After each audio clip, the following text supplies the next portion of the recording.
नववर्ष में आप लोगों से मुलाकात पहली है। मैं सबको नववर्ष की भी शुभकामनाएं दे देता हूं। और आज 4-5 विषय थे जिनको हम टच करना चाह रहे थे, लंबा समय हो गया आप लोगों से चर्चा हुए। एक तो हरियाणा प्रदेश के अंदर पिछले 4.25 सालों में हमने रोड इंफ्रास्ट्रक्चर को बेहतर बनाने के लिए मजबूत कदम उठाए और उसके अंदर लगभग 15,005 किलोमीटर सड़क जो थी उसको हमारी सरकार ने रिपेयर किया और जहाँ जहाँ थोड़ी पैचेज में इम्प्रोवाइजेशन की ज़रूरत थी उनको इम्प्रूव किया। उसके साथ 1550 किलोमीटर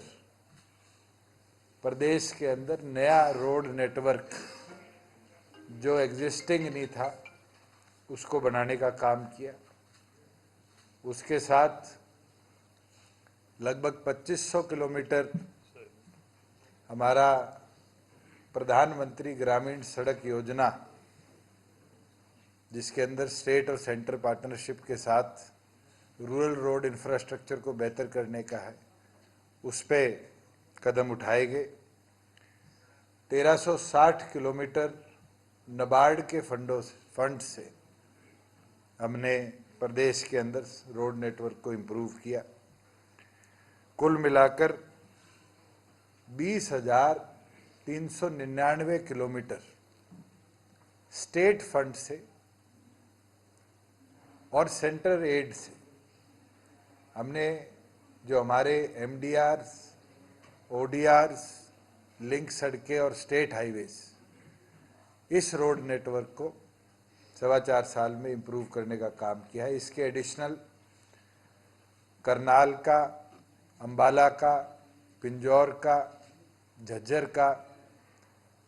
छोटे बड़े 12 नेशनल हाईवेज के बाईपासेस, जिसमें 2 नई एडिशन जींद और उचाना बाईपास की है, इसकी भी केंद्र सरकार से स्वीकृति दिलाने का काम किया। और इनके लिए जो स्टेट से फंड्स जाने थे एनएचएआई को, उनको ट्रांसफ़र कर कैसे शहरों से भी ट्रैफिक को बाहर की बाहर निकाला जाए और कंजेशन बचाई जाए, उसको पूरी तरह कंप्लीट करने का काम किया। और मुझे खुशी है कि जो हमारा पिंजौर का ट्रैफिक बद्दी को जाता था, जिसके अंदर बहुत बड़ा ट्रैफिक जाम कालका पिंजौर में लगा रहता था, उसका लगभग 93% काम कंप्लीट हो चुका। और जल्द मैंने गडकरी जी से भी निवेदन दिया है कि वो समय भी दे दे कि हम इसको इनॉग्रेट कर लें और एक नेशनल हाईवे के अंदर हमारे एडिशन हो जाए। इसके साथ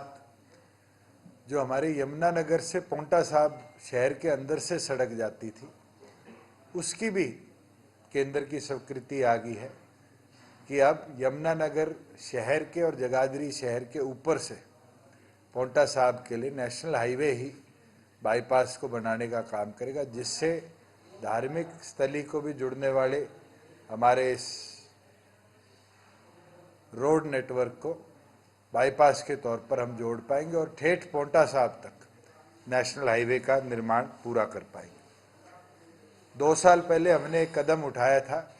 कि फाटक मुक्त हरियाणा बनाएंगे, चाहे वो हमारे एमडीआर, ओडीआर हैं, उनके ऊपर भी जितनी जगह रेलवे फाटक थे उनको आरयूबी, आरओबी की मदद से हम कंप्लीट करेंगे और रोड नेटवर्क को बिना हैसल के रेलवे फाटक पे रुकने के कनेक्टिविटी देंगे। आज मैं खुशी के साथ कह सकता हूँ कि 35 आरओबी हमने कंप्लीट कर लिए हैं, 52 आरओबी हैं जो अगले 6 महीने में कंप्लीट हो जाएंगे और 43 आरओबी हैं जिनका काम रेलवे को ड्राइंग्स का या अप्रूवल्स का ऑलरेडी हो चुका है और इनका भी कंस्ट्रक्शन फेज़ जल्द शुरू हो जाएगा। और इसके बाद हरियाणा प्रदेश के अधिकतम जो ओडीआर्स, एमडीआर्स, उन सब पे कोई भी रेलवे फाटक आने वाले भविष्य के अंदर हमें देखने को नहीं मिलेगा। मुझे खुशी है कि निरंतर केंद्र सरकार का जो सपोर्ट हरियाणा को मिला है, उसके अंदर 2 ग्रीनफील्ड एक्सप्रेसवे, जिसमें एक डवाली से पानीपत है, एक हिसार से तोशाम और रेवाड़ी वाया महेंद्रगढ़ बाडड़ा है, इसकी भी डीपीआर कंप्लीट हो चुकी है और भारतमाला 2 के ए फेज़ के अंदर इनको डाल दिया गया है और जल्द जो official approval cabinet sub committee on infrastructure की है वो इस पे आ जाएगी और इसका भी एक्विजिशन का प्रोसेस हम शुरू करने का काम करेंगे। लगभग 350 ऐसे ब्लैक स्पॉट्स थे प्रदेश के अंदर जिसको हमने पिछले 3 वर्षों में पिन पॉइंट किया था, जहां निरंतर रोड एक्सीडेंट्स और कैजुअलिटीज होती है। आज प्रत्येक ब्लैक स्पॉट के ऊपर काम चल रहा है और गडकरी जी ने 300 एडिशनल जो ऐसे पॉइंट स्टेट गवर्नमेंट लाकर केंद्र सरकार को देगी, उनके लिए भी सहमति जताई है। आज चाहे वो हमारा नेशनल हाईवे दिल्ली से लेकर डवाली तक का हो, उसमें मेजर जो पॉइंट्स थे, चाहे फतेहाबाद शहर के अंदर रानिया रोड पे था जिसमें अधिकतम महीने में 10-12 एक्सीडेंट हो जाते थे, कई लोगों की जान गई, उस पर आरओबी का काम शुरू हो चुका है। और थ्रू एंड थ्रू चाहे वो झज्जर रेवाड़ी रोहतक झज्जर रेवाड़ी हो आरजेआर, उस पर भी काम शुरू हो चुका है। और भी एक कदम पीडब्ल्यूडी और हरियाणा पुलिस ने मिलकर उठाया है कि अब कोई भी कार एक्सीडेंट जिसमें इंजरी या कैजुअलिटी होगी, उसकी एफआईआर जब दर्ज होगी तो उसकी जियो टैगिंग साथ की साथ करी जाएगी, जिससे प्रोएक्टिवली हमें भी ये पता चलता रहेगा कि कहाँ एक्सीडेंट प्रोन एरिया प्रदेश में बन रहा है।